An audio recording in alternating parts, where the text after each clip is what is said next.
자, 다음으로 우리 통계적 추론에 대해서 배워보도록 하겠습니다.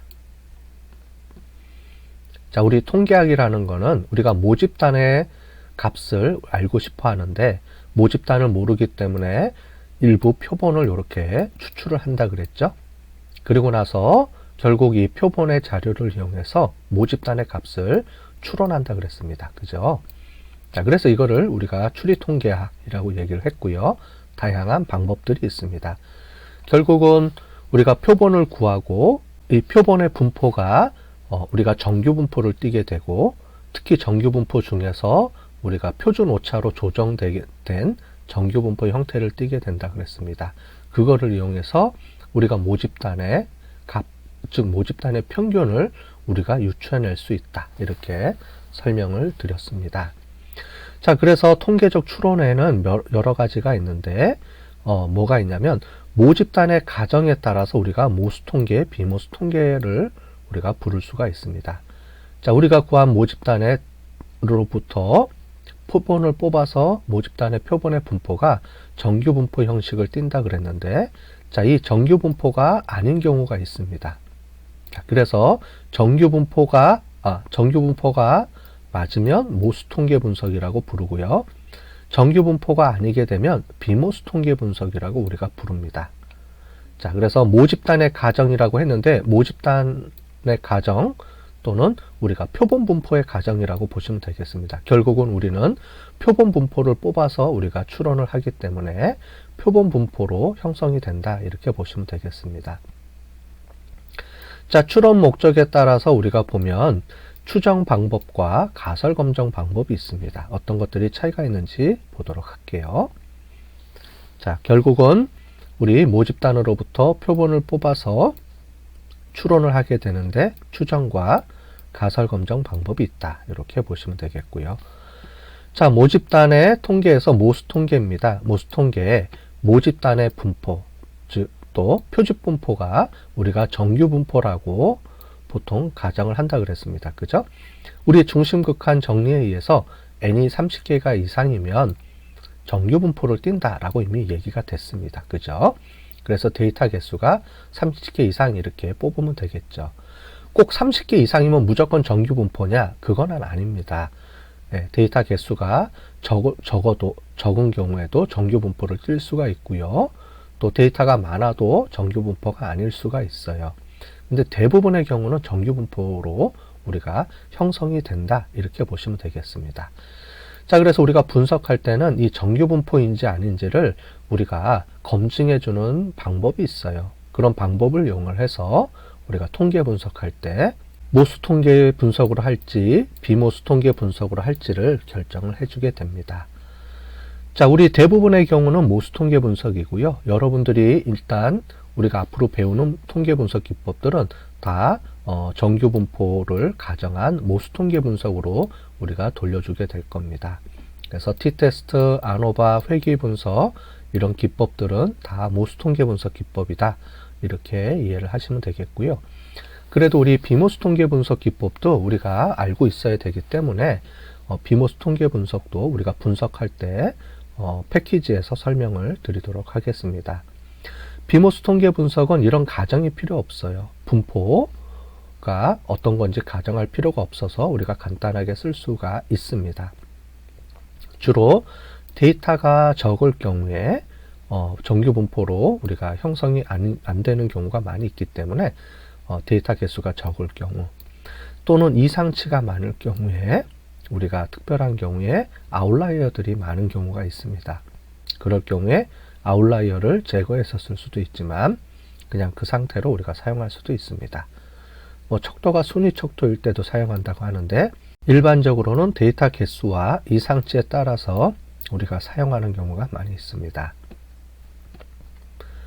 자, 분석 방법은 윌콕슨 테스트, 맨 위트니 U 테스트 이런 것들이 있는데요. t-테스트를 대응하기 위해서 윌콕슨 테스트, 그 다음에 페어드 샘플은 맨 위트니스 이런 식으로 우리가 각각의 대응되는 비모수 통계 분석 기법들이 있습니다. 자, 예를 들어 볼게요. 이 윌콕슨 랭크 테스트의 방법인데 윌콕슨 랭크 테스트는 원자료에 이런 값들이 있습니다. 이런 값들이 있는데 이런 값들을 그냥 쓰는 게 아니고 평균을 쓰는 게 아니고 이거를 순위 자료로 바꿔서 씁니다. 예를 들자면 여기 보면 총 6개의 데이터가 있는데 이 데이터 중에 우리가 15가 가장 크죠. 그래서 6점을 줍니다. 그 다음에 6은 제일 값이 낮기 때문에 1점이 되겠습니다. 자, 왜냐하면 평균이 어느 정도 분포를 형성하고 있어야 정규 분포로 확률 값을 계산해 줄 수가 있는데 데이터가 이렇게 몇 개 안 되는 경우에는 우리가 분포를 가정할 수 없어서 분포가 형성이 안 되기 때문에 그냥 원데이터를 쓸 수가 없고요. 이거를 순위 자료로 이렇게 변형해서 거기에 맞게끔 우리가 보정을 해서 쓰게 됩니다. 그래서 결국은 우리가 통계에서는 중요한 게 확률 값을 이용을 해서 모집단의 모수를 유추한다고 했는데 이 확률 값은 일정한 분포를 형성하고 있어야 됩니다. 그 분포가 우리가 얘기했던 대로 정규 분포를 띄고 있어야 되는데 데이터 개수가 작거나 아니면 이상치들이 아웃라이어들이 많아서 이렇게 또 정규 분포, 종 모양의 정규 분포가 형성이 안 될 경우에는 우리가 분석을 할 수 없는 게 아니고 비모수 통계라는 비모수 통계라는 즉 분포를 가정하지 않고도 우리가 다른 분포 형식으로 우리가 가정을 해서 분석해주는 방법들이 많이 있기 때문에 그거를 이용해서 우리가 사용하면 되겠습니다. 자, t-테스트와 대응되는 비모수 방법입니다. 우리가 앞으로 배우는 테스트들인데 우리가 원 샘플, 인디펜던트 샘플, 페어드 샘플 이런 테스트들이 있고요. 그 다음에 아노바, 리피티드 메저바, 아노바, 투웨이 아노바 이런 것들이 있습니다. 나중에 우리가 이것들을 따로 배워볼 겁니다. 여기서는 그 개념만 이해하시면 되겠어요. 뭐냐면 원샘플 t-테스트 방법이 있는데 우리 비모수 통계 분석 방법이 이렇게 존재한다는 겁니다. 대응해서. 그래서 꼭 우리가 모수 통계 분석 기법을만 고집하는 게 아니고 여러 가지 상황에 맞게끔 비모수 통계 분석도 있으니까 우리가 비모수 통계 분석을 사용해야 될 경우에는 비모수 통계 분석을 사용하시면 됩니다. 어떤 분들은 많이 모수 통계 분석이 좋은 거라 그래서 자꾸 모수 통계 분석만 고집하시는 분들이 있는데 굳이 그럴 필요는 없다. 이렇게 우리가 모수 통계, 비모수 통계가 두 개가 다 존재하니까 상황에 따라서 우리가 조정해서 쓰면 됩니다. 우리 통계적 추론 종류에 두 가지가 있다고 했습니다. 하나는 추정 방법.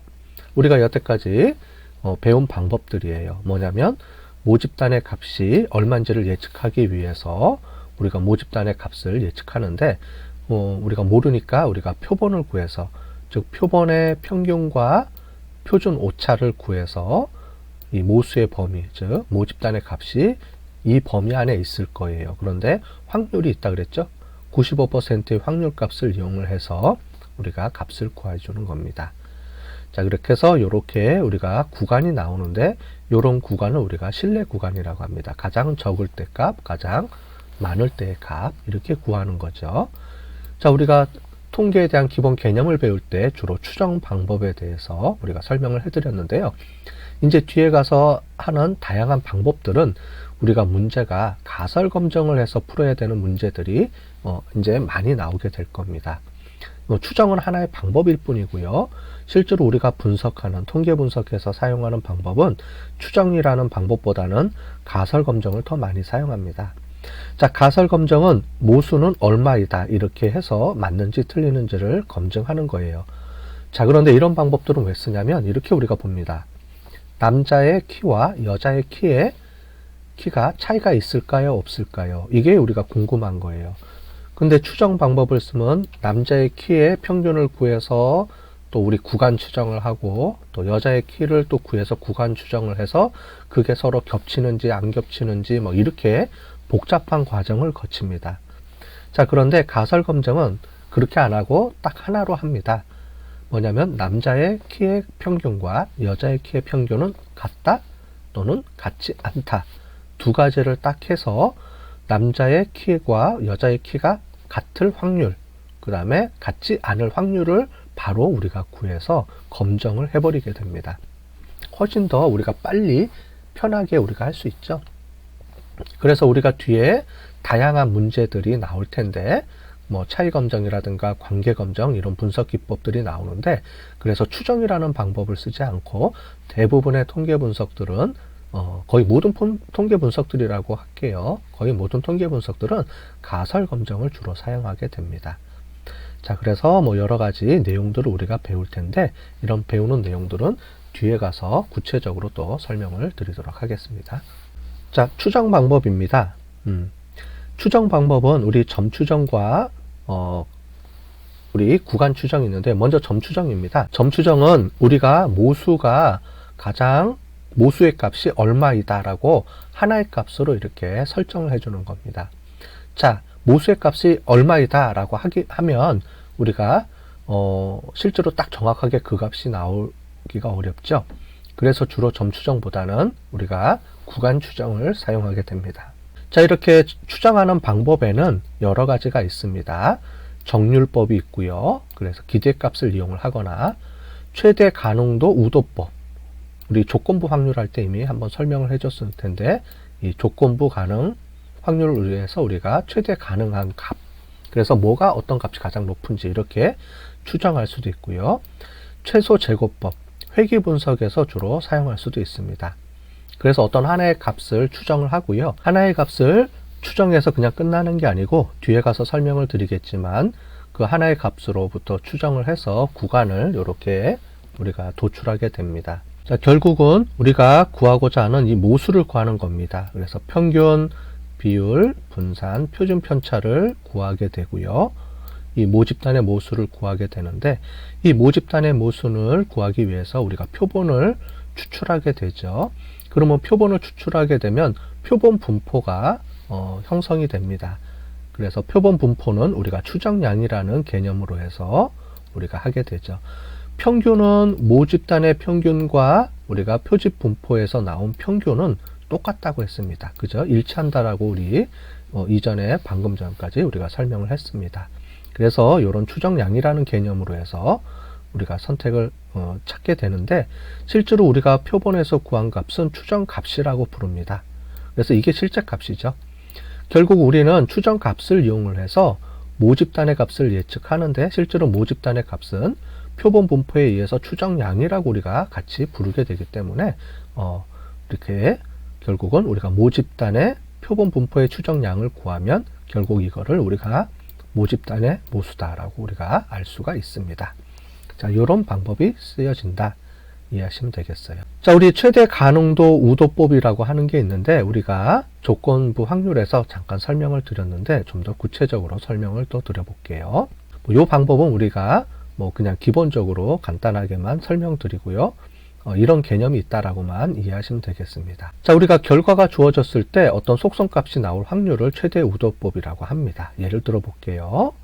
폴춘 쿠키의 성공률이 90%일 때 3명의 손님이 앉은 테이블에서 1명이 못 받을 확률, 이렇게 우리가 여태까지 이해를 했습니다. 그죠? 확률값을 구해줬습니다. 자, 그런데 반대로 우리가 얘기를 할 수가 있겠습니다. 자, 3명의 손님이 앉은 테이블에서 1명도 못 받을 확률이라고 우리가 했는데, 반대로 우리가 3명의 손님 중 1명이 쿠키를 못 받았을 때 반대로 쿠키의 성공률이 얼마가 될지를 거꾸로 예측하는 겁니다. 자, 우리 여태까지는 쿠키의 성공률이 90%라고 알려줘야지만 이 확률 분포에 의해서 확률값을 계산을 할 수가 있었는데, 지금 우리는 거꾸로 확률값을 예측하는 게 아니고 이 확률값을 결정을 해주고, 그 중에서 우리가 실제로 이 성공률이라는 것을 예측하는 겁니다. 결국 우리는 확률 변수를 예측하는 거죠. 자, 그래서 이 확률 변수가 성공률이라고 한다면 이 성공률이 얼마가 될지 우리가 이거를 알고 싶어 하는 겁니다. 자, 그래서 보시면 우리가 성공률이 90%일 때 보면 이렇게 우리가 확률값을 구해 줬습니다. 그죠? 자, 그런데 반대로 우리가 1명이 못 받을 확률이라고 하면 이렇게 돼 있습니다. 요 값들이 나옵니다. 자, 그랬을 때 성공률이 0.1%일 때 확률값, 또 성공률이 0.1 때 확률값을 우리가 이렇게 구할 수가 있습니다. 우리의 여태까지의 기준은 우리가 성공률을 알려주고, 즉 X, 확률 변수가 90%라고 알고 확률값을 예측해 주는 거였다면, 반대로 우리는 지금 모집단의 모수를 예측하는 거죠. 따라서 우리는 결국은 확률 값을 예측하는 게 아니고 모집단의 모수인 확률 변수가 얼마가 될지를 예측하는 겁니다. 자, 그래서 이렇게 확률 값들은 이미 알려져 있어요. 우리는 이것만 갖고 옛날에 활용을 했지만 실제로는 이제 이 부분입니다. 자, 3명 중에 1명이라고 이미 선택을 했어요. n이 우리가 1이라고 알려져 있습니다. 자, 우리가 1일 때 확률 값들이 이렇게 나옵니다. 이 확률 값. 이거를 우리가 가능도라고 합니다. likelihood, 즉 가능성이 뭔지 아시죠? 이게 확률이라 그랬습니다. 가능성 자체가. 그래서 이 가능성입니다. 또는 가능도 또는 우도라는 표현을 쓰는데 가능성이에요. 그래서 가능성이 제일 높은 게 여기였습니다. 이 확률이 가장 가능성이 높죠. 그래서 결국은 우리가 확률 변수 x값이 0.9라고 우리가 아는 게 아니고 0.31 가능성이 제일 높다. 그래서 0.3일 것이다. 이렇게 우리가 구하는 겁니다. 다시 한번 정리를 해드릴게요. 좀 어려운 개념인데 우리가 성공률이라는 거를 우리가 확률 변수라고 할 때 이걸 우리가 x값 알고 싶어하는 값이라고 하는 건데 확률을 구할 때는 얘를 알려주고 확률 값을 구해줬습니다. 자, 그런데 우리는 확률 값을 정해주고 x값을 예측한다 그랬어요. 그죠? 모집단의 모수를 예측하는 거를 지금 우리가 해주는 겁니다. 그게 추정 방법이라 그랬어요.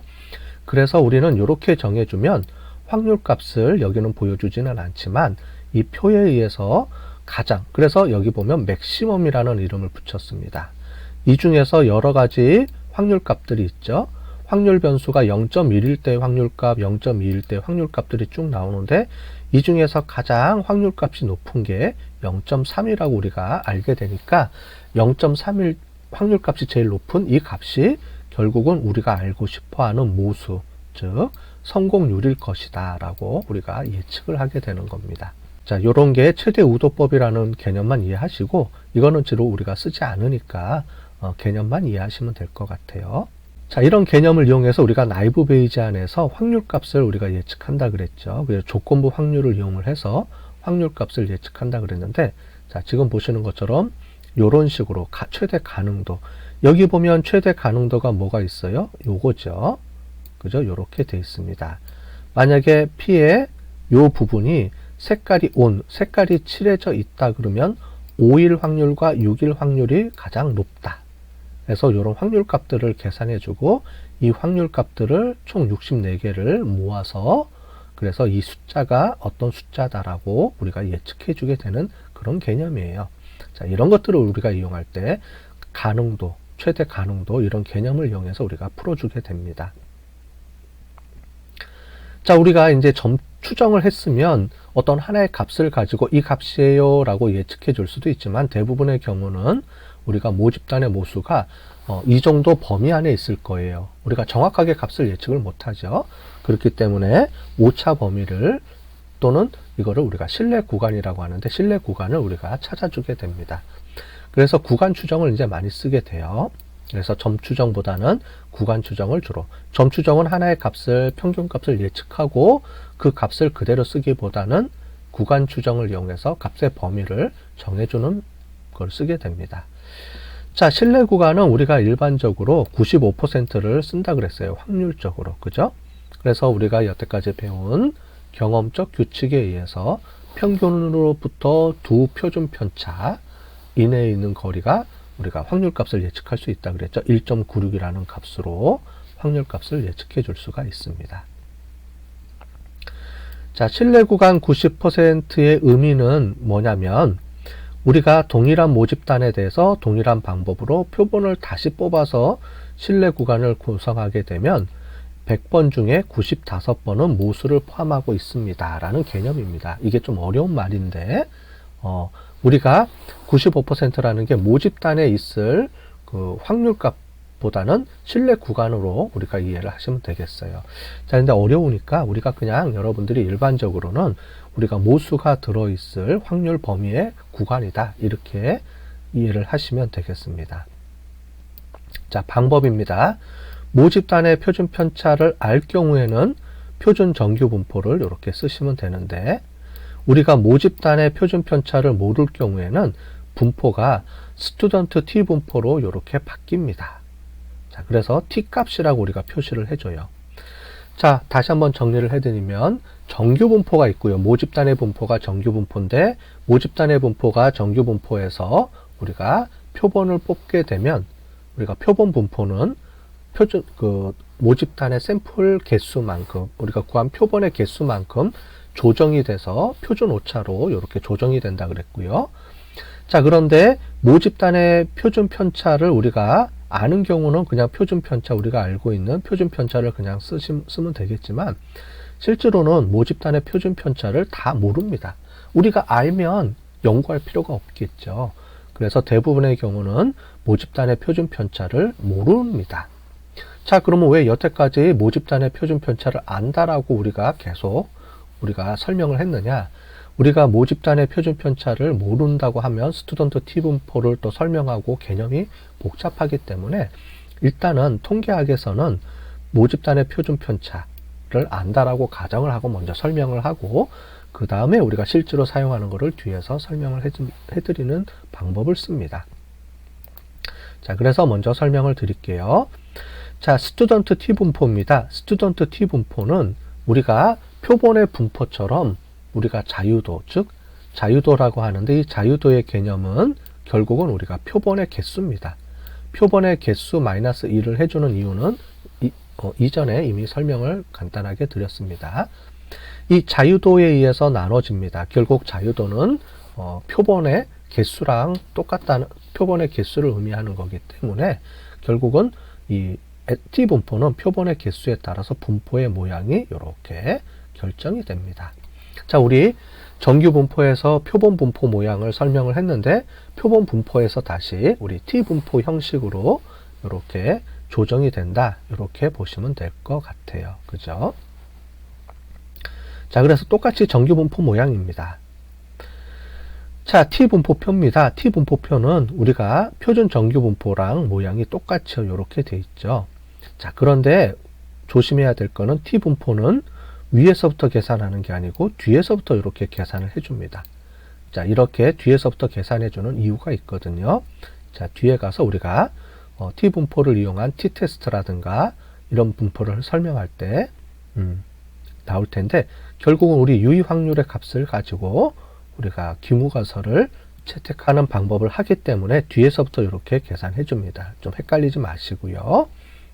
근데 요거는 여러분들 모르셔도 되고요. 왜냐하면 이런 표를 가지고 우리가 어떤 계산을 하는 경우는 없기 때문에 우리가 그 통계 패키지를 이용할 거기 때문에 요거는 그냥 넘어가도록 하겠습니다. 자, 모집단의 표준 편차 시그마를 알 경우는 표준 정규 분포 요거를 그대로 갖다 쓰면 되겠습니다. 다만 표준 정규 분포에서 표준 오차로 이렇게 바뀌게 되겠죠. 그래서 표준 정규 분포는 Z 분포라고 하고 Z 값으로 표시를 해줍니다. 근데 표준 편차를 모를 경우에는 어떻게 되냐면 중요한 개념이 여기 모집단의 표준 편차를 이렇게 표시를 했는데 실제로 우리가 구한 표본의 표준 편차가 표본의 표준 편차를 우리가 구할 수 있을 거예요. 그죠? 표본을 뽑게 되면 표준 편차, 표본의 표준 편차가 나옵니다. 자, 이렇게 표본의 표준 편차로 바뀌어주게 되면 Z분포라고 안 하고 T분포라고 합니다. 자, 그래서 T값, Z값이 되는데 실제로 T값, Z값은 거의 유사합니다. 다만 우리가 앞에서 표를 보시는 것처럼 데이터 개수가 여기 보면 Z값이 120개 이상 됐을 때, 즉 표본 개수가, 요거 DF는 표본 개수죠. 표본이 쭉 올라가서 표본이 30개 이상이면 이 표준 편차 1.96에 거의 가깝게 되죠. 이 표준 편차가 이렇게 나오고 100개 이상 되면 1.98이 나오고요. 120개가 넘어가면 1.96이 나옵니다. 그래서 대략 표본이 100개 이상이 되면 정규 분포랑 거의 유사하다 이렇게 우리가 볼 수가 있습니다. 자, 그래서 Z값 분포를 하는데 표준 편차를 알면 Z분포고요.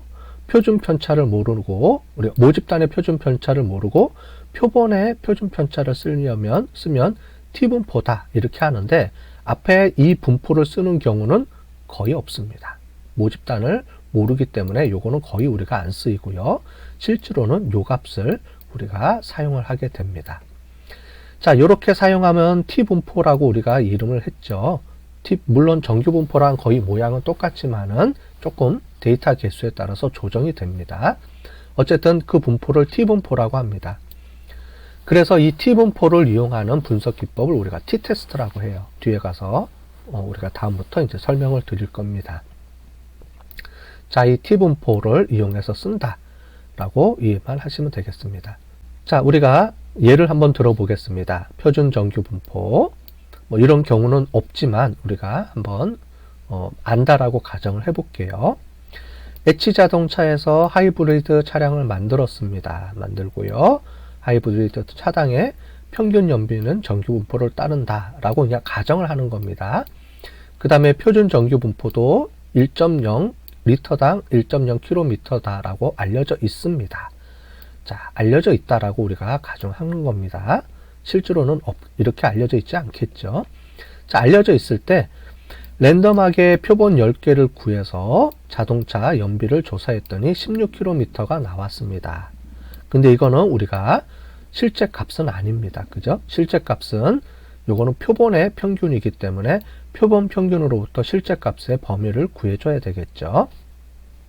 그래서 새로운 하이브리드 차량의 연비의 95%의 신뢰 구간, 즉 모집단이 16km 플러스 마이너스 얼마 정도 될지 구해주는 겁니다. 자, 그러면 어떻게 해주느냐?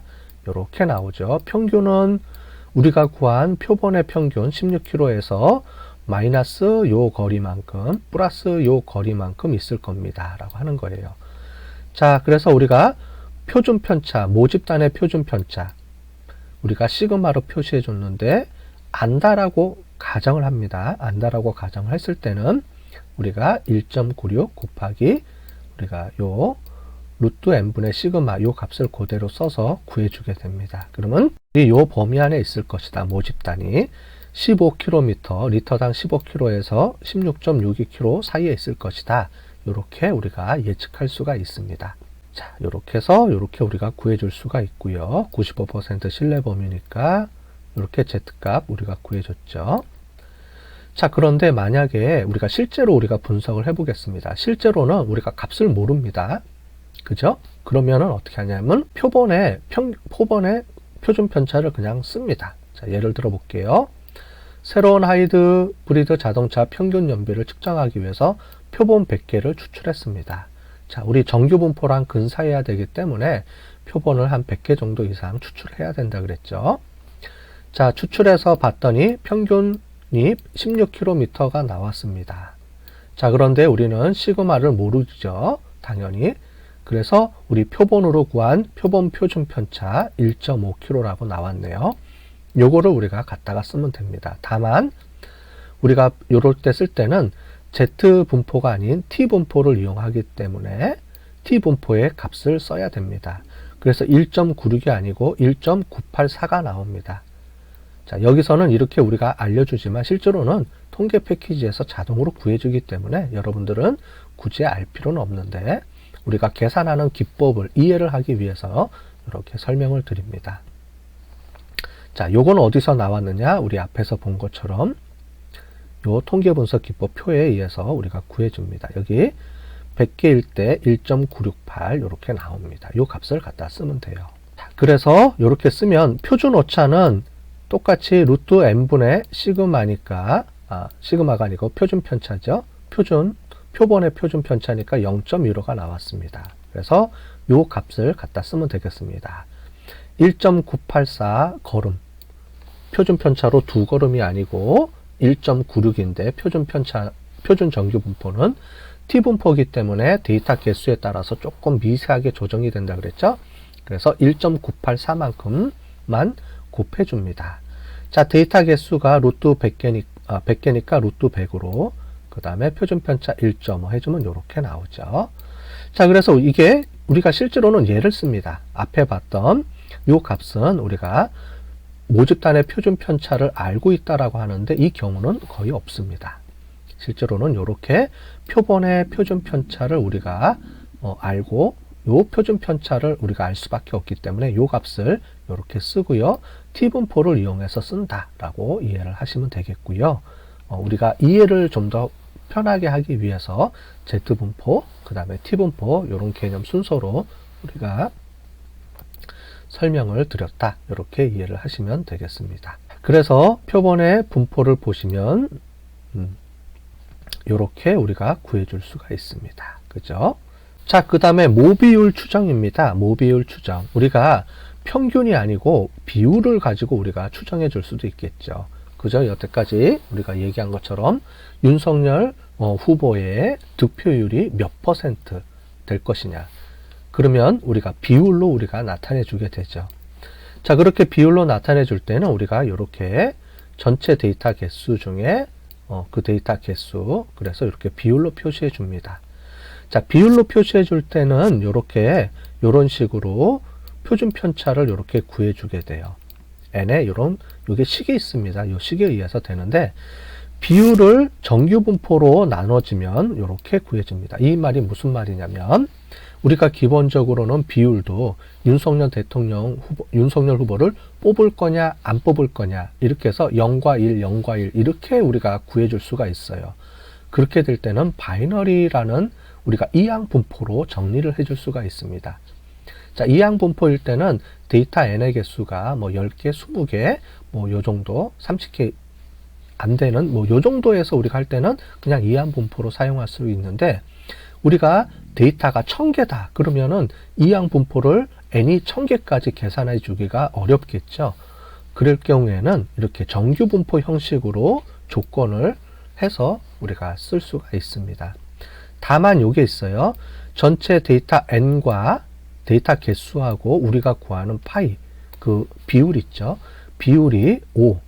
반대도 비율이 5 이상 곱했을 때 요 정도까지가 나와야지만 정규 분포의 값을 이용할 수가 있고요.